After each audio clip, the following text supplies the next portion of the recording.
Good afternoon, everybody. My name is Darren Brownlee. I am an operations administrator here at Mayo Clinic, Florida, and I'm here with operations manager Alexis Jackson.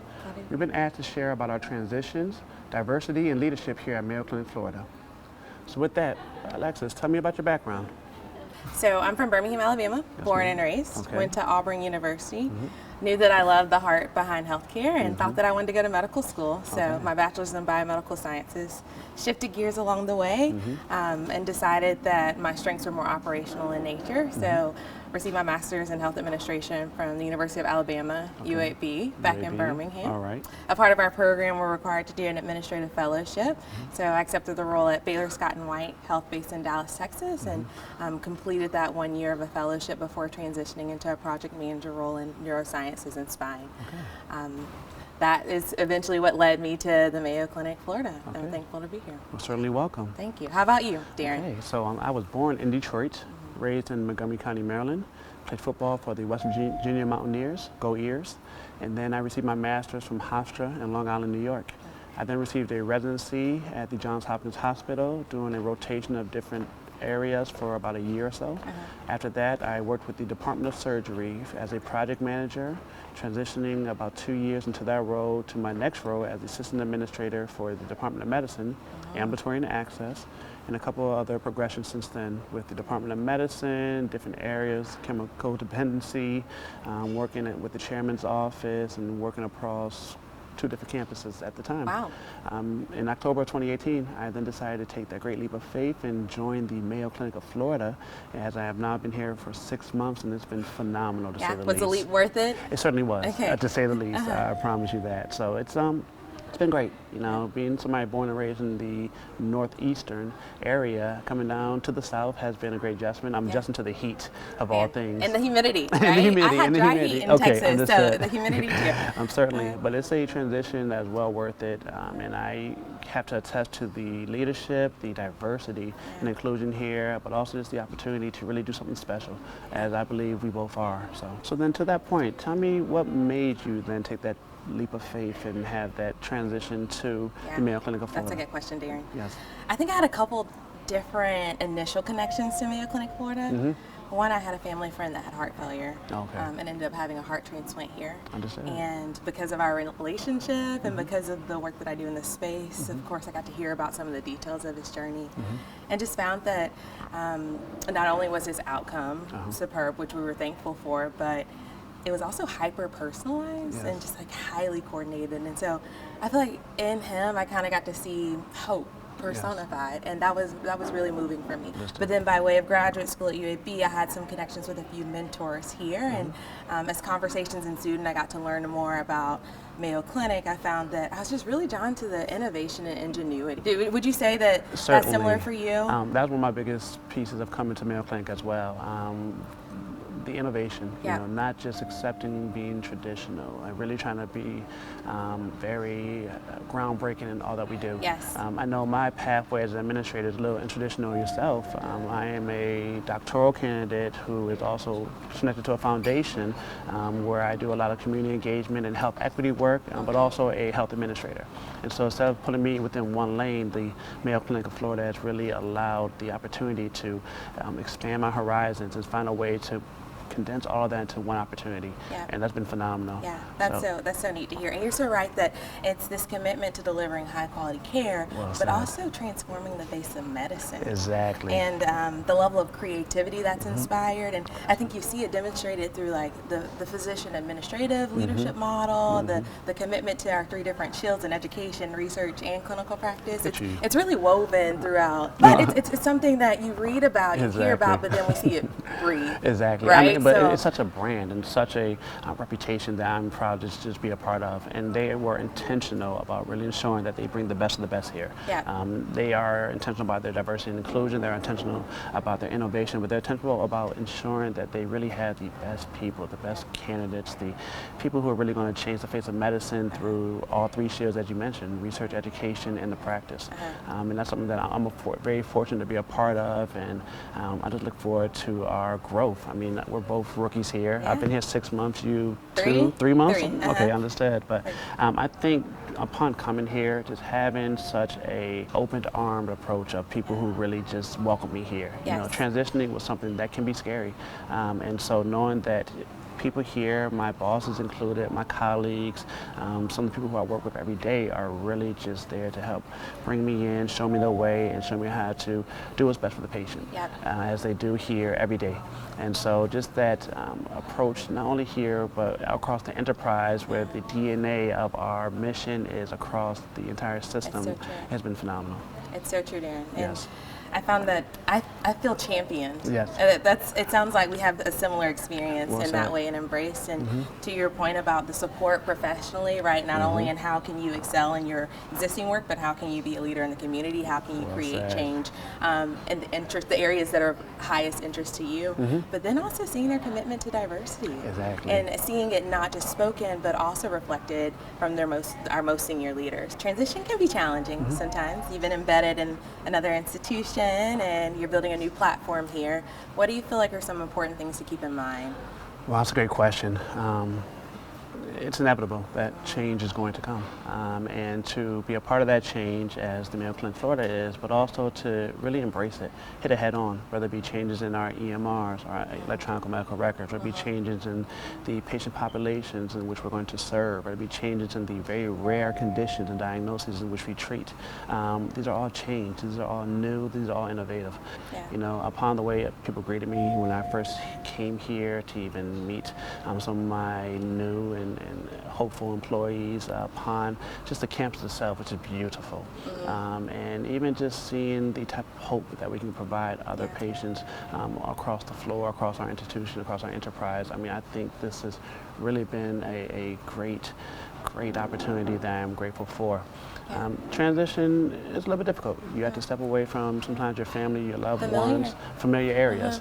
However, I think the system has really created great opportunities to ensure that we are onboarded properly, that we have a great support system, that we have great mentors to really help guide us along the way, and that we're challenged. And that's what I truly wanted through this opportunity, and I'm glad that I was able to do so. Yeah. What about you? How has the Well transition been said. for you? And Okay. transition has been pretty smooth altogether. Yep. Of course, it comes with just new experiences, Yes. right? And you figure out how you navigate through it. I think one of the things coming into my time that I was most fearful of, truthfully, was the learning curve. It's an environment that's hungry to for learning I love and it. receptive of it. And so instead of allowing myself to feel paralyzed by the fact that I don't know something, more so allowing that to spur on creativity. And so just being like, okay, you don't know this, but you asking this question might give birth to a conversation in a room that hasn't taken place in years because everyone else is privy to how things have been. And to that point, that's been phenomenal to hear you say and even hear. I know when I first got here, sometimes with the new kid on the block, you don't want to talk too much or do too much or change too much or say too much, but it's really been encouraged to ask the tough question. Don't just accept status quo, even though it was done this way before for X amount of years. It's okay to ask, well, is that the most efficient way to do so? Right. To really embrace that change, that innovation, which is probably the key word, which we will always say and know and do here,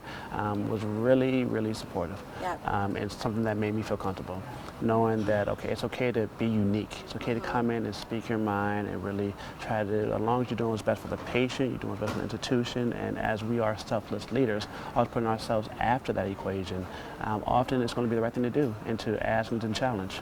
You're so right. That we all are on the same team, striving for the same goal. Well and I think said. when you keep that in the forefront, it makes the challenges that we navigate through on a daily basis so much more manageable.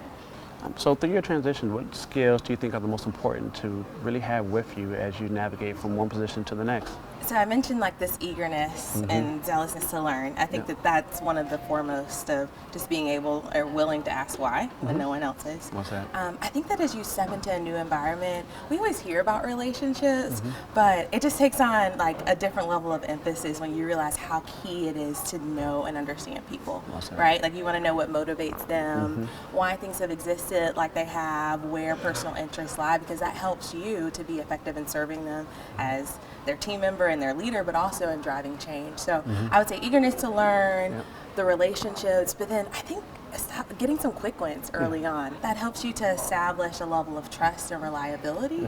And when people see that when they fire you an email and you're responsive, or even if you don't know the answer, you're quick to turn something around for them, that helps to build rapport, and it can be the driving force moving forward. Well, so I think following up on the things that you're asked to do and asking the hard questions are some of the most important skills as you transition. What would you?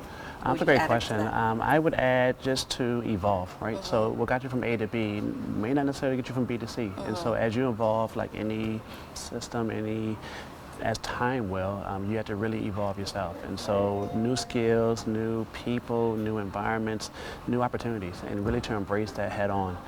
Really looking at the content of the type of work you're doing, you know. So fortunate to really do content and develop skill sets now through the work that we are so privileged to do, that I really believe will last us a lifetime.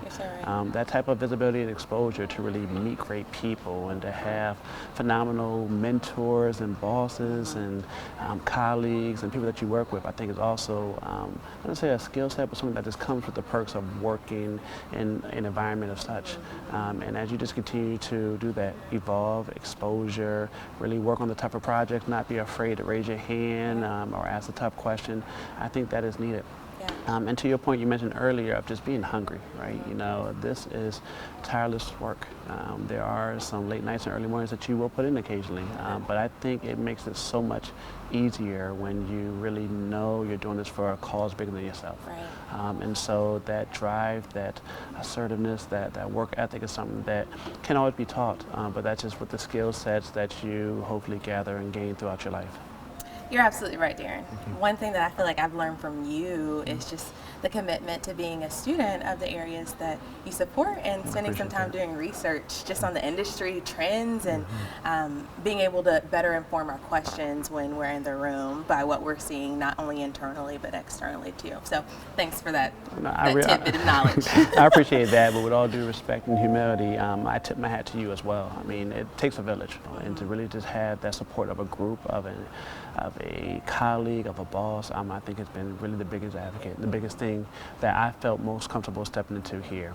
It's been scary at times, you know, again, stepping into newer environments, but having those who I can really call family here already within my 6 months to really help support me through my different areas and really to embrace it, not only professionally but personally as well. It's something that I found here thus far, and I just pray that I continue to give it back to the others. Yeah, it's special for sure. It really is. One of our mentors, he told me as a part of my onboarding, I'm committed to your success. So the things that matter most to you that are going to help you excel inside of work and outside of work, it just speaks to the bigger heartbeat of this place of like, we actually really care about one another and we have a fun time doing so. Well said. I mean, we come to work having fun with great energy and just support, and to your point, I mean, it's something that once we see it from others, it's so easy to give to the next. And so it's as simple as paying it forward because it's been given to us, but I'm just glad to know that I am here in your corner, and I know you're certainly in mine as well.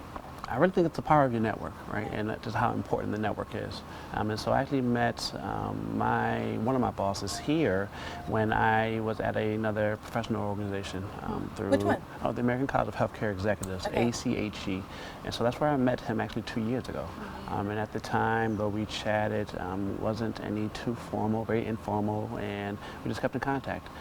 Some years later, at another conference and organization I'm a part of, the National Association of Health Service Executives, NACE, we chatted and conversed more there. And it became more surreal that this could really be a reality, and this could be my new home. And so just through that connection, connectivity, the brand and the association of a great organization and professional environment, which I am grateful of, that's how conversations just continued and helped sustain a relationship which now I am a part of, and something that I want to continue to add to, but also give back. Yeah, you're so right. So now our role is to pay it forward. There we go. And thankful to be in a place that supports our ability. To your point, we're definitely both continue to pay it forward, and it's been really great talking to you. Here at Mayo Clinic, Florida, we thank you all for joining us for this discussion around our transitions, diversity and inclusion, as well as leadership. And I look forward to all that is to come, Alexis. Yep, we're going to continue the conversation. Certainly. Sure. Thank you. Thank you, Darren. Thank you.